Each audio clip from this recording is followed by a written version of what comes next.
but you can only create money for so long until you destroy your own currency.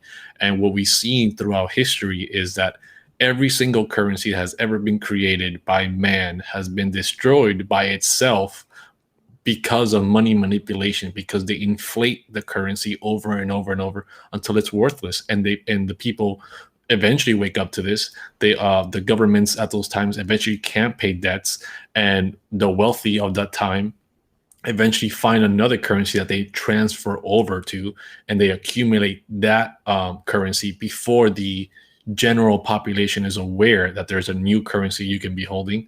And then there's a transfer of wealth, right? And that's the same thing we're seeing with crypto, right? Crypto is this new asset, this new thing that we can accumulate before the previous legacy system fiat currency we have crashes and burns.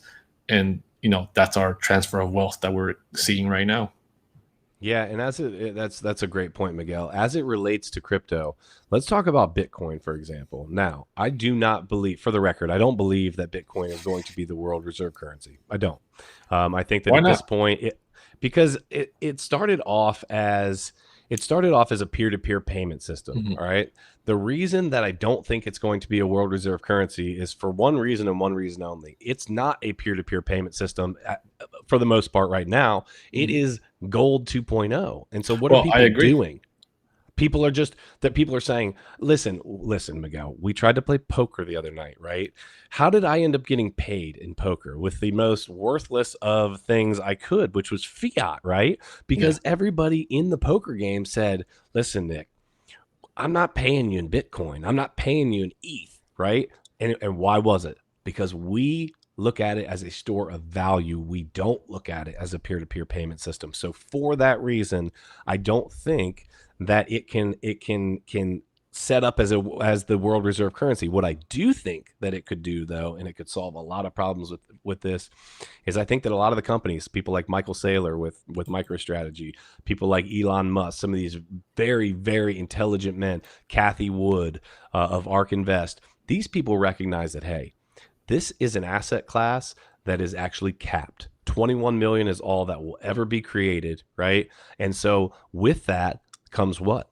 Supply and demand, okay? And the demand is there right now. The supply is not going to change. So what does it become? It becomes exactly what I'm talking about now, a store of value. So people use it as their cash reserves for their companies. I agree with everything you said there, but think about this, right? It can be the world reserve currency without being the currency, right? Because all they have to do is apply a Bitcoin standard and back their money up with Bitcoin.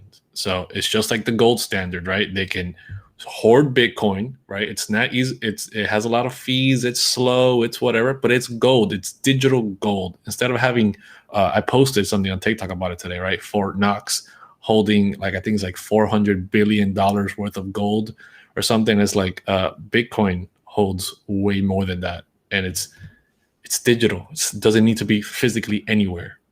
On a memory stick. Exactly, right. So the network itself is also more secure, not just more valuable than all the gold being stored in Fort Knox, but it's more secure than Fort Knox, right? Fort Knox has a more likelihood of being robbed than Bitcoin does. But aside from that, right, applying a Bitcoin standard to a fiat currency or to a digital dollar, which is coming, right? Digital dollar is coming. Cash is going away. So just all you have to do is apply the Bitcoin standard, just how we had the gold standard, and back your digital dollar, your digital yuan, your digital whatever with Bitcoin. And boom, we have a world reserve currency that's digital. It might not be physical Bitcoin that's being transferred back and forth, but it's backed by Bitcoin, which is just as way better than gold in absolutely all the properties that gold has, plus more. So that's how I think Bitcoin would be the world reserve currency. So spot on. I love the thought process there. Here's where I see the hole in that. This is where I see the gap in that. The gap in that is one word: decentralization, right? Our government, every government in existence wants one thing, and it is a 5-letter word. It starts with P: power and control, right? Okay. And so how do they keep power and control over something that is as decentralized as Bitcoin is, right? And so I think that is why, and I think it's the only reason why they're going to really fight back. That's why I think that China is doing the digital yuan. I think that's why we are going to have central bank digital currencies. That's why I think we're going to be moving to the digital dollar. It's because they can actually control it. Now, there's a caveat to that. If they were willing to say, hey, look, here's where I think the government could be sneaky, right? The government could be really sneaky and say, you know what? We don't need the power. We just don't need it. We're going to actually let your decentralized Bitcoin work. And in that, as part of that, if we're going to move to a decentralized currency system, a decentralized system of money, then the only thing you need to do, Miguel, just one small thing, I just need you to register your wallet address, please, with the IRS, right? And then that is the wallet that you must use for, X, Y, Z, whatever transactions. That would give on the front side look like, oh my gosh, they're making Bitcoin the world reserve currency. This is great. The government's actually going to give us a shot. And then on the backside, the government is laughing, going like this, saying, guess what? We have complete control now because it is a freaking public ledger. They can see it all. So, all right. So to those points where I disagree is Bitcoin is decentralized in the way that the ledger, does the transaction system and, validates everything. It'll be decentralized in that aspect. Yep. But in the other aspect is the government would actually be re-centralizing Bitcoin by accumulating gigantic hordes, right? The government will be the biggest whale of Bitcoin. So if the United States were to become the biggest whale in the world, Bitcoin actually technically becomes centralized because it's being held by the United States. And that is why that same thought process is why the United States, I feel, had so much fear for Bitcoin when China had a big portion of mining, because they could have become that centralized whale. They could have just said, hey, sell me all your Bitcoin. We will buy it from all the miners. We will accumulate the most Bitcoin possible at the cheapest rates directly from miners. And once we have all the Bitcoin we need, we will launch our digital currency, right? Backed by Bitcoin, and get around sanctions, get around everything.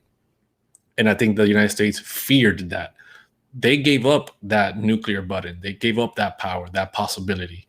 The United States now has that possibility to do that. So in that aspect, they will still become more powerful than they were before, because they will have the soundest and hardest money ever existed and back their currency by it, which is already the world reserve currency. So they're literally solidifying themselves to forever be the strongest financial power in the world. So I actually think that doing that actually empowers the government. And then at the same time, with the identification of the wallets that you mentioned, it won't actually be that big of a deal, because what will happen is we're not going to be transacting in Bitcoin. We're going to be transacting in digital dollars backed by Bitcoin. So we won't need a blockchain wallet or anything like that. It's just we have the possibility of whenever we want, we can go and say, hey, I want to redeem my Bitcoin for whatever digital dollars. And if you have to register it, and like, boom, okay, my Bitcoin goes into this wallet right here, send it over, and you're good, right? You gotta have some give and take. So there will be that negative aspect that you would have to register a wallet that they would only send Bitcoin to that one wallet.